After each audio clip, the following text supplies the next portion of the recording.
Every time a transaction happens in an organization, it can only be allocated into one of 5 different categories. So these categories, the first one is assets. These are things that we own and we use these to run our business, to operate our business.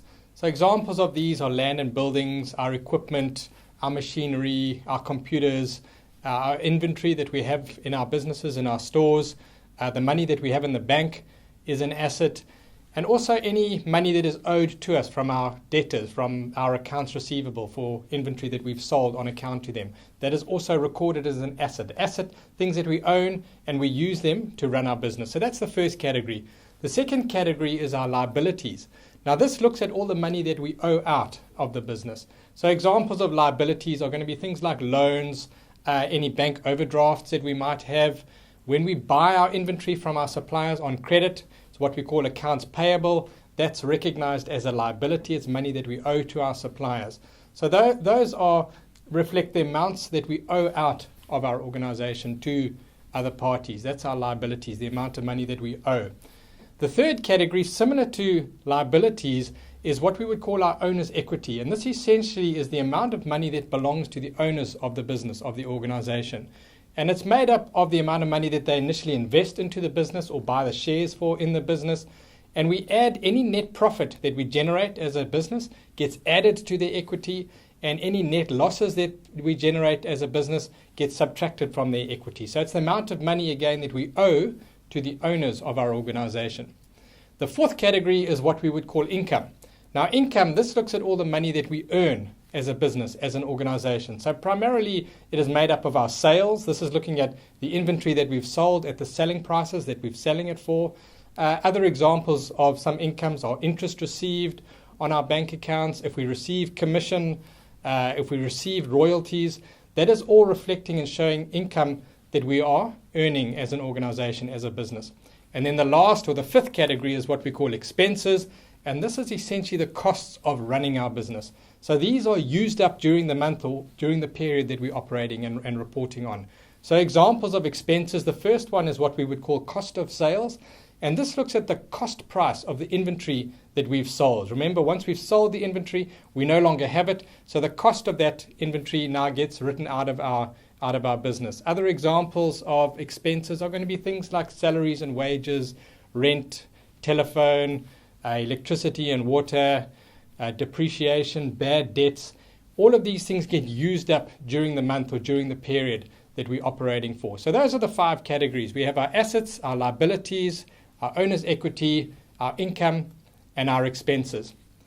Now, the accounting system is a science based on a science principle, and the principle that says for every action there's an equal and opposite reaction. So in the accounting system, we have 2 different sides. We have a left-hand side and a right-hand side for every single account. And the left-hand side is what the accountants call the debit side. The right-hand side is what they refer to as the credit side. So just referring to the left is debit, the right is credit, as it were. That's where the debit and credit terminology comes from. Now, every time we acquire more assets, they get recorded on the left-hand side or the debit side. Every time we're paying out expenses, again, these are recorded on the left-hand side or the debit side.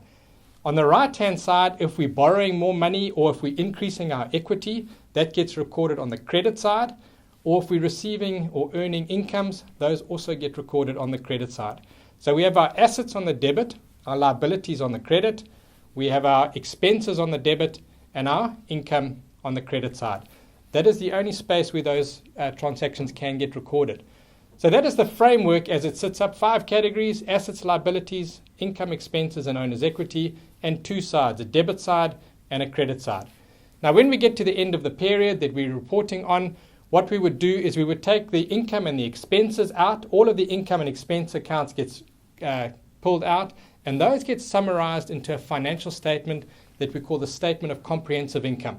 This is also traditionally known as an income statement or a profit and loss statement. And it shows us what did we earn, the income that we brought in, minus all of the expenses, or what did it cost us to run that business. And at the bottom, we get what we would call our net profit or net loss.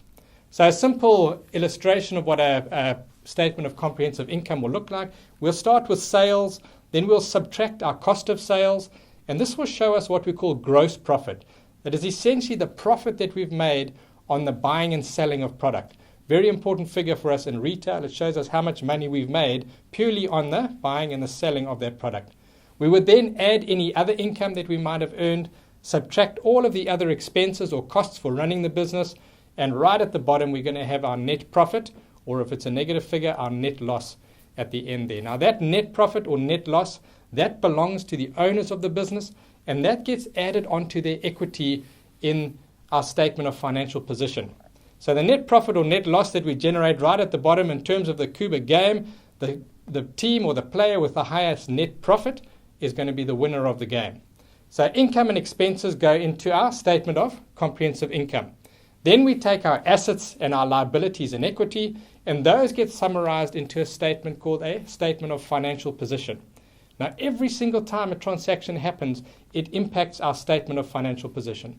So the statement of financial position, the way that we would put that together, at the top we would have all of our different assets, the things that we own. So we're going to have our investments up there. We're going to have any machinery we might have bought, any vehicles that we might have bought.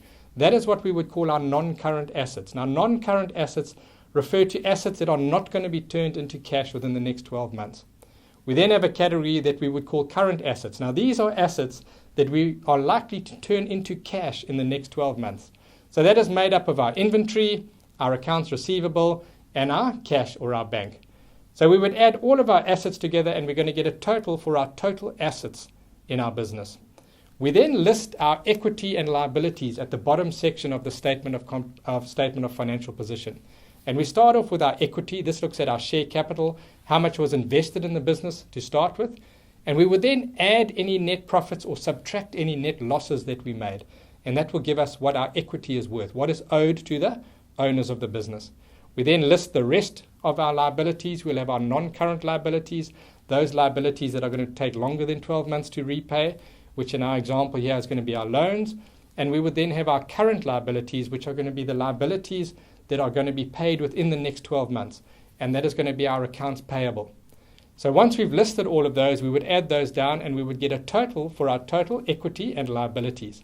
Now, our total assets should equal our total equity and liabilities. That way we know that everything balances and we can validate that the information is correct in our financial statements.